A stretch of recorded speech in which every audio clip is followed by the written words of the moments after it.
Hello, welcome to this Conversations on Groong episode. Today we're talking with negotiations expert Arthur G. Martirosyan about the recently announced Ukraine-U.S. ceasefire proposal in Jeddah. And while Kiev and Washington have reached this agreement, Russia, of course, has yet to respond, leaving major questions about the deal's viability. What does each side stand to get?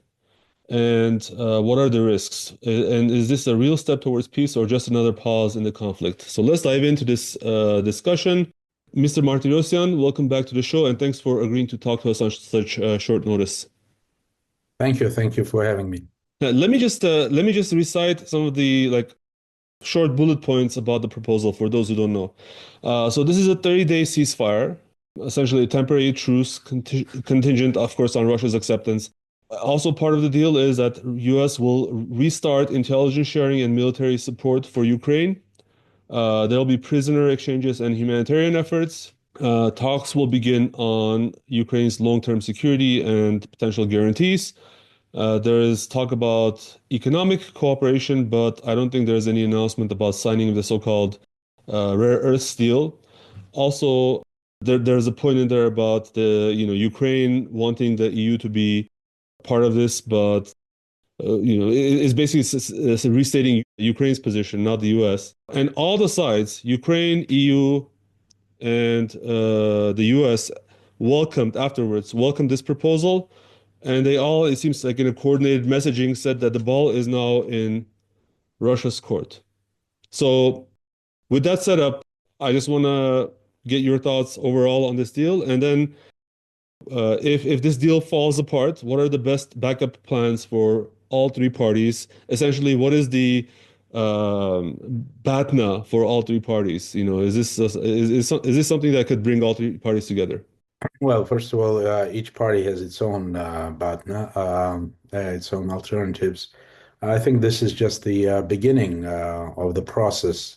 If we understand the design that Trump has in mind, so start with a ceasefire, and then begin the negotiations, which will be on many issues. And Trump is hopeful that they can come to agreement on everything, although it's not very clear what's going to happen if they fail to agree to some of the issues. Now, let's look at the ceasefire.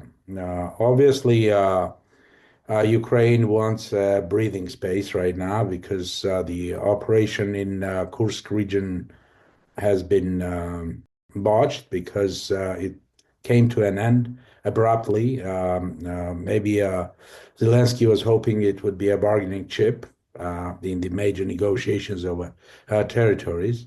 But it looks like the Ukrainian army would not be able to hold to the ground and Suja itself, which was taken by a very I'd say imaginative operation when almost a brigade or 900 armed Russians moved in the gas pipeline, pumped oxygen into that empty pipeline, and then moved and attacked the Ukrainian forces from the rear, which was a surprise attack for them.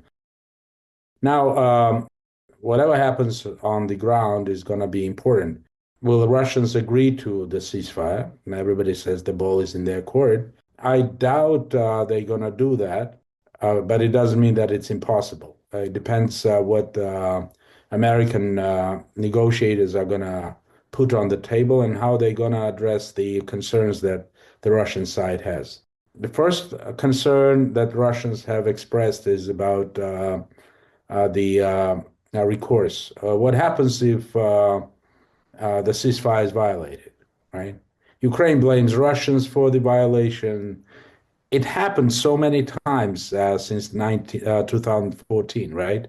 I was on the line of contact several times from 2014 to 2021, and it was a continuous story. The sides were blaming each other. The OSCE was called to provide verification, but verification failed.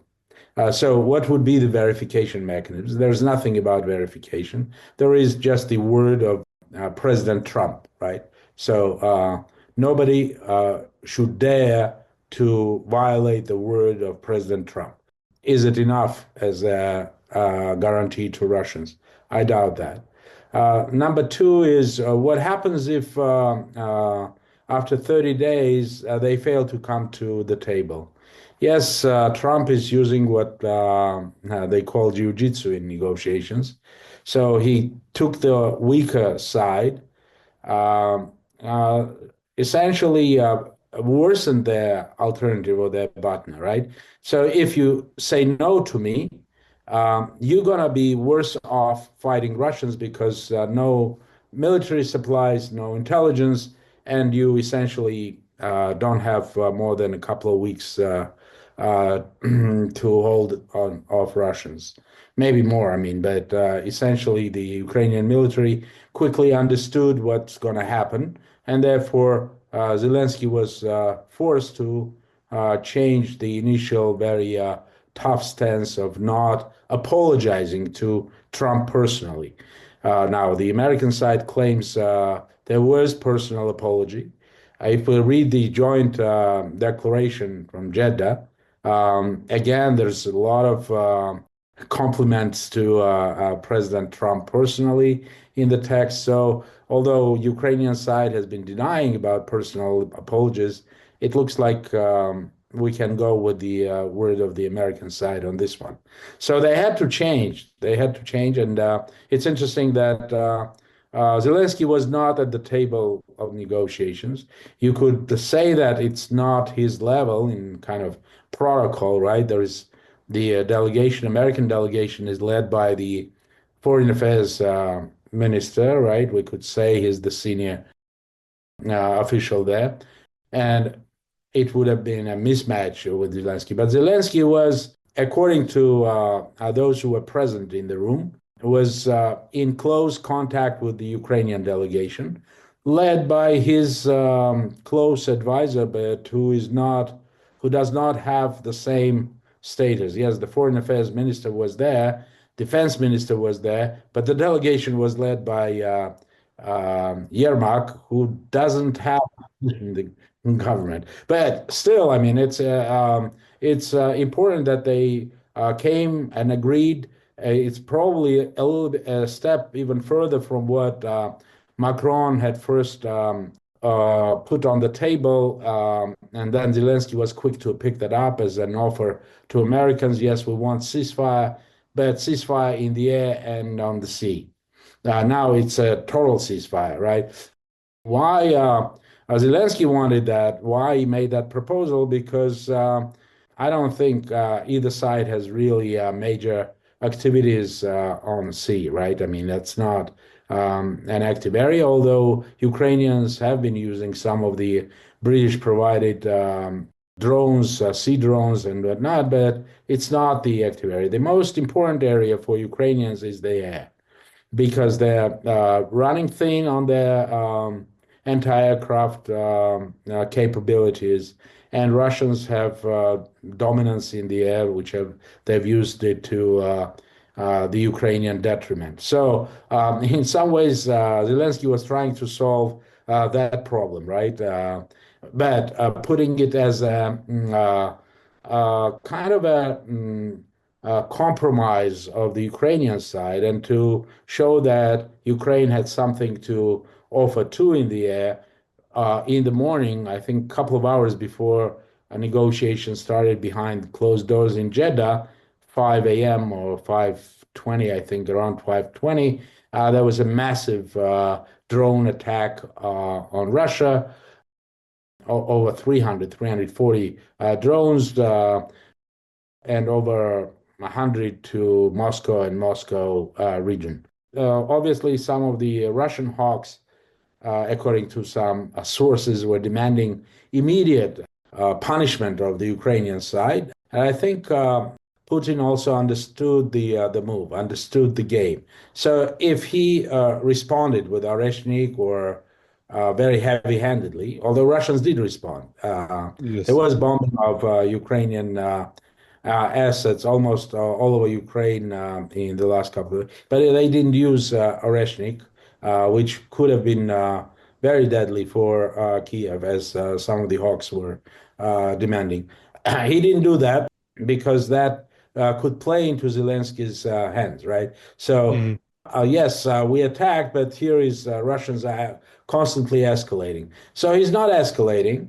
Now, will Putin, the ball is in his court, accept the ceasefire offer that Americans are making? Again, three scenarios: reject immediately, accept immediately, or gain time and come up with some new conditions is not only on verification process, but all sorts of demands. And Putin has gone several times on record saying that they're not interested in ceasefire. They're interested in a long-term peace. If Ukraine is ready to accept their conditions, they're ready to negotiate those. Now, will Putin accept stopping the war where the parties are right now, assuming Ukrainians are out of Kursk region and they've made some gains in Donetsk.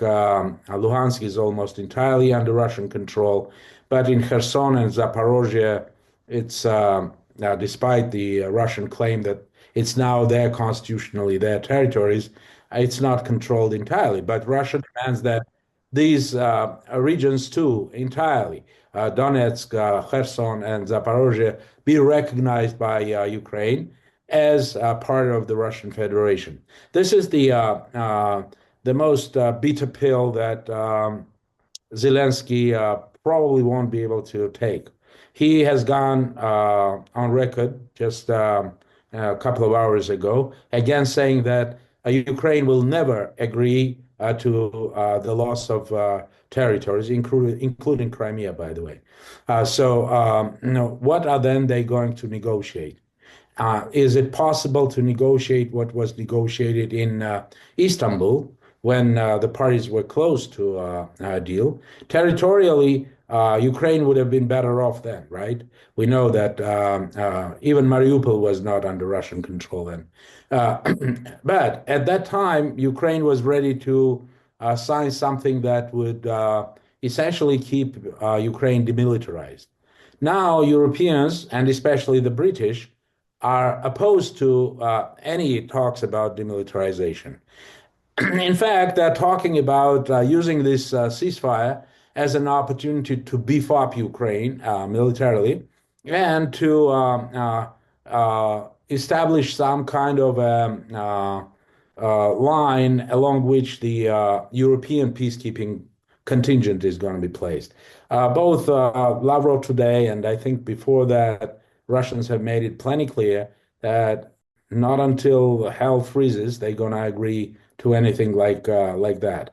It would mean NATO forces coming and taking blue helmets or whatever helmets they wear. It's essentially will mean that Russia has not achieved any of its objectives. Forget about denazification, forget about demilitarization.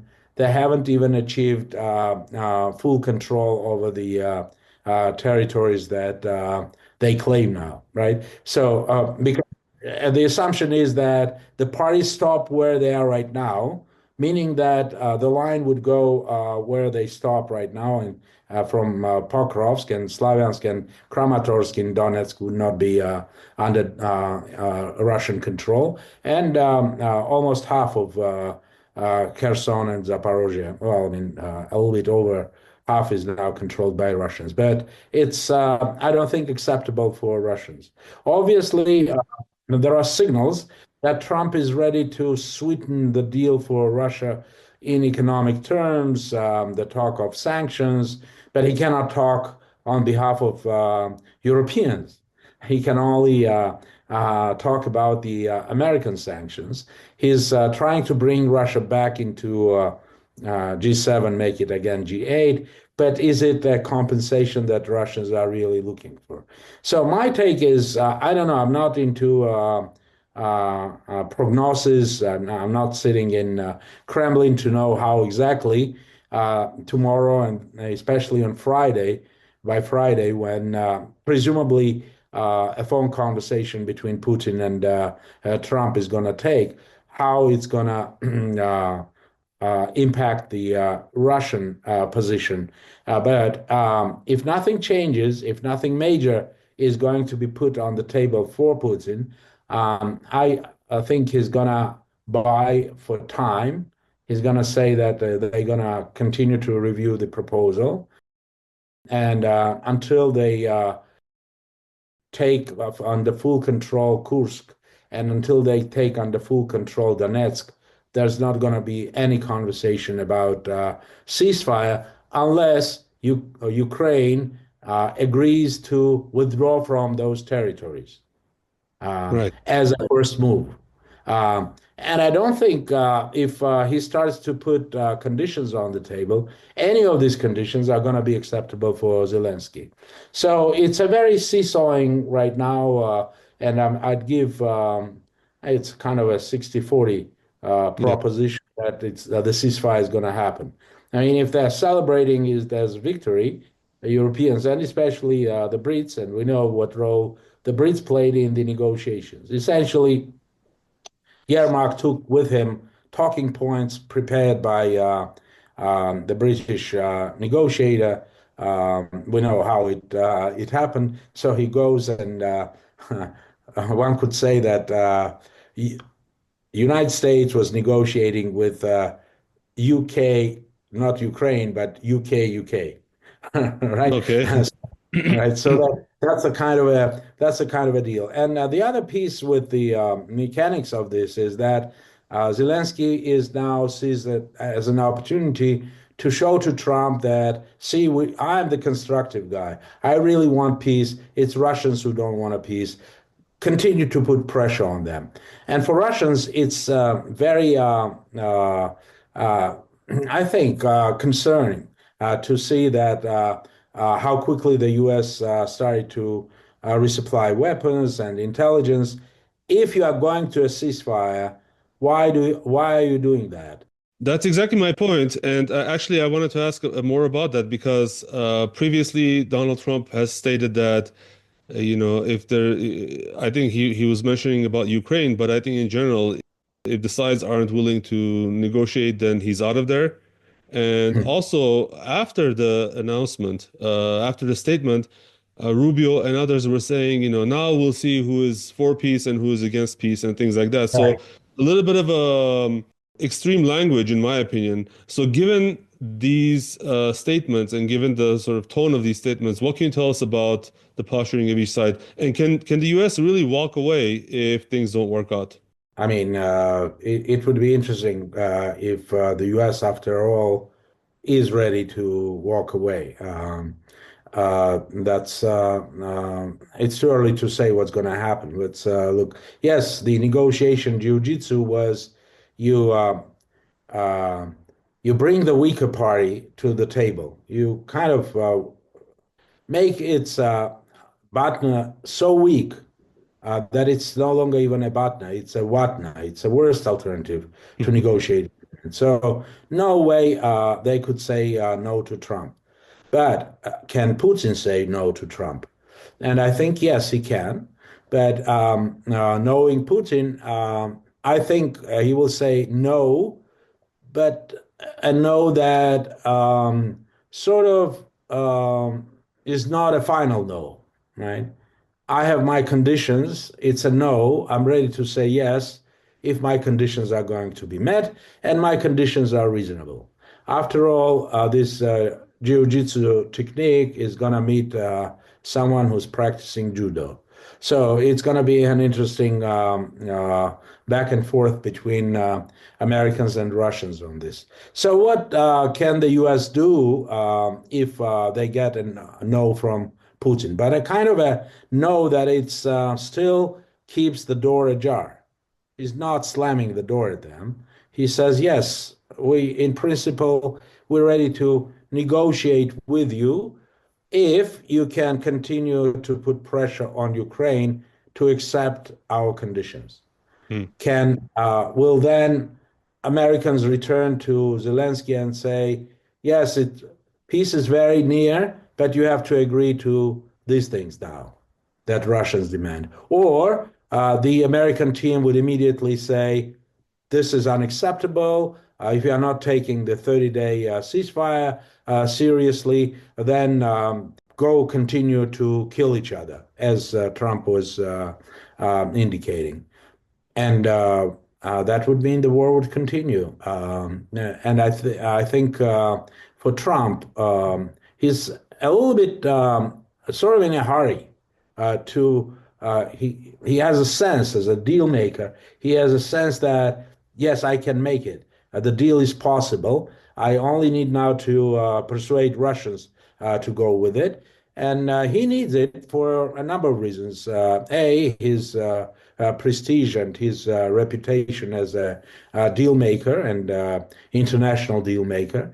Also, he's in the midst of the tariffs war, which is backfiring, and U.S. is very close to a recession. Essentially, we can see a recession. He can see a recession, and he says it's okay. We have to do this. It will be painful, but we will go through the recession. I mean, if there is a recession and you don't have much to show in what you are doing with Ukraine or what you're going to be doing in Iran, and because Iran is also tied with Russians now, it's gonna be his rating is gonna, I think, start going even further down, and he knows that. That's why I think he wants this deal fast. Okay, let them come to a ceasefire, and then if there is ceasefire, he will be selling it as the greatest achievement, diplomatic achievement. See, I told you, this war wouldn't have started had I been the president, right? Yeah. So I can solve major global kind of issue confrontation here, but it won't be a solution. Even if the parties agree to a ceasefire, there are so many obstacles. I mean, and I Let's talk mentioned about some of them. Let's talk about, for instance, the biggest one for me is I think that U.S. has accepted no NATO in Ukraine, but um, in terms of neutrality, in terms of security guarantees, and especially in light of the recent EU plan for rapid militarization, how does that work? And it just doesn't seem that So what else is there to negotiate besides those major points? Can you tell us some more about that? What are the biggest risks?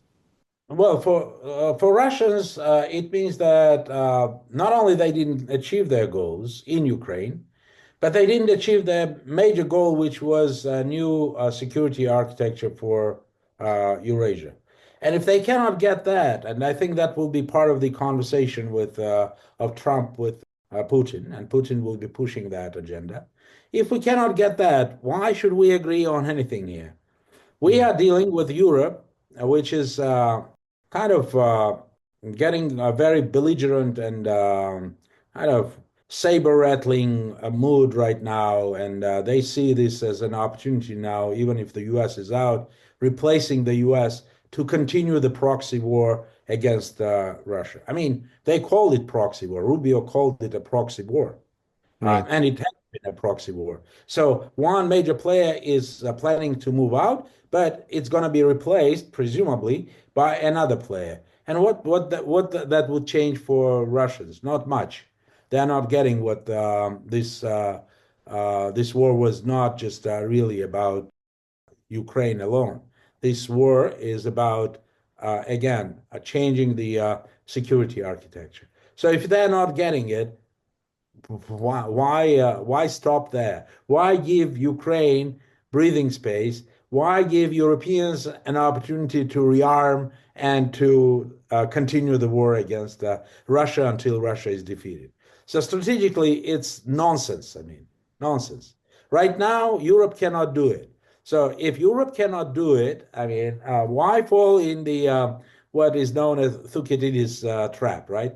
If they're weak right now, but they say they're going to be strong tomorrow, Why accept some kind of a deal? And you've been in those shoes already with Minsk, right? Minsk agreements. We know what Hollande and Merkel said. Nobody was going to implement Minsk. Russians were gullible enough to believe that if Merkel and Hollande are signing that, or as co-signing it, as guarantors of that agreement, it's going to be implemented. No, it was signed to give time for Ukraine to be armed. And this is the most important concern, that strategic concern that Russians have. So why agree to that kind of a deal? It's going to collapse. Trump promised that not only Ukraine will accept neutrality, as it was ready to do in 22 in Istanbul. But there's going to be a written agreement that no NATO, no, but these are words. I mean, um, anything you sign is not going to give Russians the assurances they need, right? What's going to happen if Trump is not going to be reelected? What's going to happen if, even if they sign something, and if Europeans sign it, they've seen those signatures in the last several decades mean nothing, Nothing. Right. right?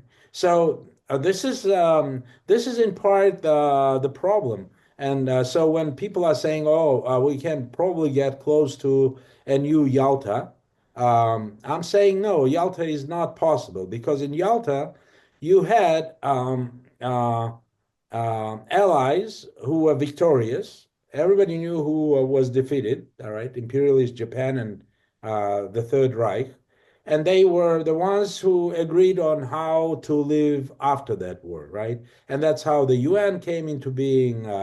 Roosevelt's idea that we're going to have now, yes, the League of Nations did work. We're replacing it by the UN. The UN is dead. I mean, Mm. I don't think it's effective and has influence on any of the major developments, conflicts, international conflicts around the world these days. So this is a very precarious and dangerous, I would even say, a point in development, because Trump is not ready to rein in Europeans. Europeans, I think, are getting the sense that for them, one way to rekindle economic even development is to start armament race, right? So if you had all these automaking factories, steelworks, and all sorts of heavy industries that were on the, I think, on the verge of going bankrupt or moving to China or elsewhere. Now they're getting some new agenda, right? And that new agenda is Russia is a threat, and we need to replace butter with guns. We need more guns, not butter. Will that be a successful strategy? Will that be convincing for the European populace? Very hard to say, because there is always a lag between political decision makers these days in Brussels, right? They Yeah. make The all election sorts of, results. not, but they are not really accountable to anyone. Who has elected Ursula von der Leyen? I mean, she was elected by the party that, presumably, European party that won elections. But she's not like accountable as national leaders used to be accountable. So Right. she can come up with all sorts of projects, ideas, and then we only would see whether they were successful in national elections. And so far, we've been seeing that in national elections, these have been backfiring. The war in Ukraine has backfired. It's not very popular.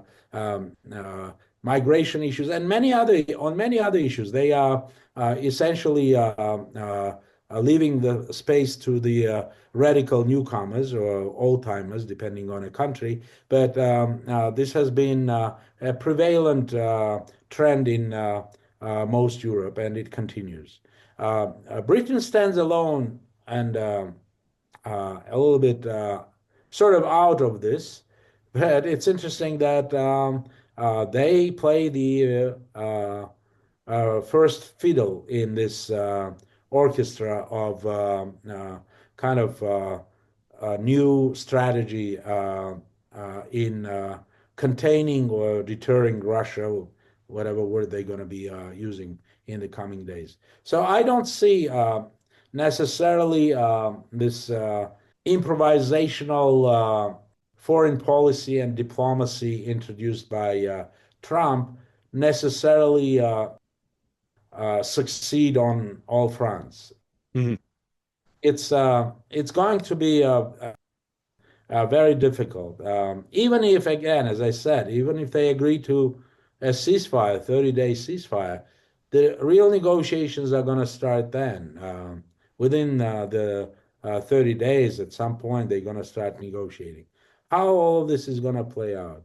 And moreover, are Russians going to change their initial take that Zelensky is no longer legitimate and they would not take anything signed by Zelensky?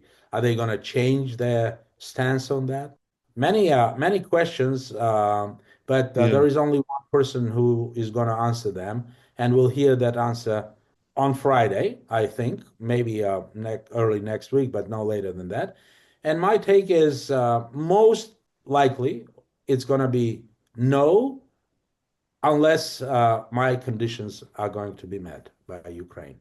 And those conditions now are going to be, will they throw a monkey wrench into this process, which seems like going in the right direction. So Ukraine has agreed. Russia, come on. This is a window of opportunity to stop the killing and whatnot. But Russians are not about to stop the killing. They are now on counteroffensive. They know how weak the Ukrainian position is going to be. Even if they get all the weapons the US is going to supply with Europeans. And that weakness is not something that they can easily address.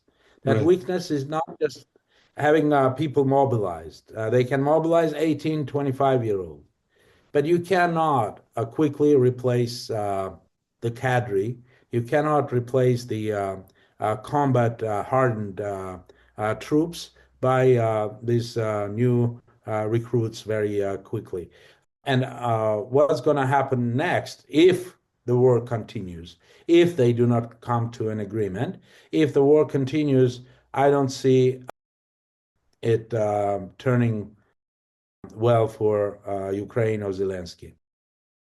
And yes, there may be new pressure, but for Trump, if he starts pressuring Russia, he understands that it's going to be impossible then to bring them. He's going to lose his position as a mediator. Right right. now, he's trying to keep a very kind of difficult position as a mediator because Russians do not necessarily see U.S. I mean, mediator is not supplying intelligence and sophisticated weaponry to Yeah, one of the sides. The mediator is not declaring that this is a proxy war and then saying that no, we want peace now, right? You hmm, want peace, stop supplying weapons to your proxy, right? exactly. So here's that's why I'd say maybe cautiously optimistic about ceasefire, and that's presuming Russians also need to they also have some problems and need to regroup, need to resupply and whatnot, which I doubt compared to Ukraine. They do not want it as badly as Ukrainians right now Right, because there is even a threat now that the Ukrainians who are retreating from Kursk, they may be not ready to take a defensive line against advancing Russians, and Russians may continue to advance even further into Sumy. yeah, That's not ruled out.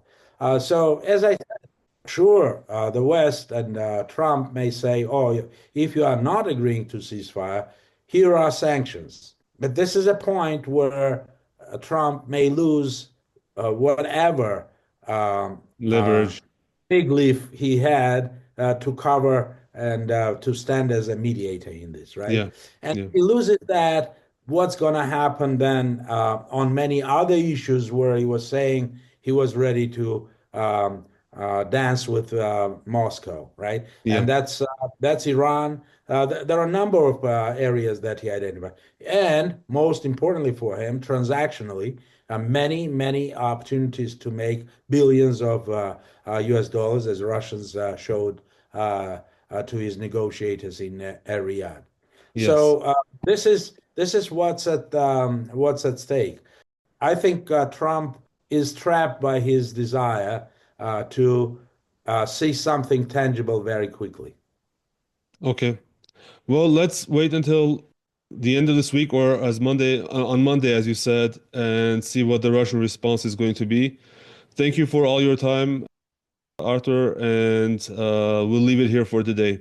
Thank you. Have a good night. Take care. Good night. Bye. All right, that's our show today.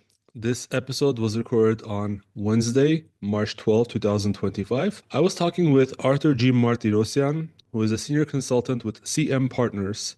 In 1994, after graduating Yale, he joined the Conflict Management Group and Harvard Negotiations Project, and has since worked on conflicts in the former Soviet Union, the Middle East, the Balkans, Africa, and Latin America. For more information on the participants in this episode, you can go to podcasts.groong.org/episode number. I'm Hovik Manucharyan from Yerevan, and Asbet Bedrosyan's schedule remains spotty the next few weeks, but we hope to see him soon. Please find us on social media and follow us everywhere you get your Armenian news. The links are in the show notes. Please don't forget to comment, like, and share our content. Thank you very much, and we'll talk to you soon.